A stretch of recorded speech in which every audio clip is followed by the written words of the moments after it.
Based on our work in the previous section, taking something like this, y equals 4x squared minus x cubed, and rotating it about the x-axis shouldn't be too challenging. The graph of y equals 4x squared minus x cubed looks approximately like this, with x-intercepts occurring at x equals 4 and x equals 0. So imagine that we wanted to take this area right here and rotate it about the x-axis. Then based on what we did in the previous section, we could split this up into a bunch of little tiny subintervals and get a sample rectangle such as this one. And upon rotating that about the x-axis, we would get that nice, consistent looking disk that we saw from the previous section.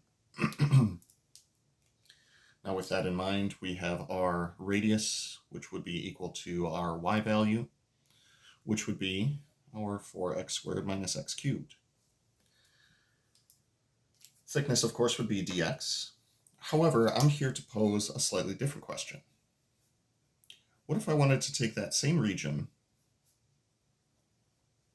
but this time rotate about the y-axis? So we could set up essentially same sort of graph as what we just set up. Something like this, and then like this, and comes down.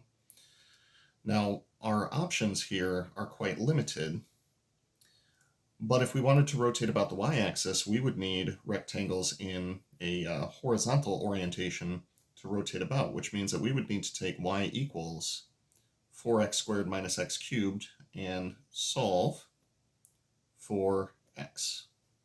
Now that is assuming that we wanted to use the washer method with it. So you go ahead, you solve that for x, and I'll wait.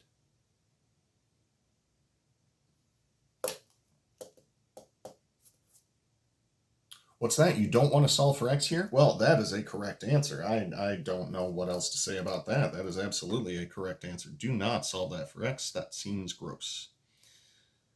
So instead, what we're going to do is just maintain this as being our rectangle, but this time I want to rotate that rectangle about the y-axis. Now, the figure that this is going to sweep out is not going to be a disk. It is not going to be a washer. Rather, it is going to be a shape that looks kind of like this.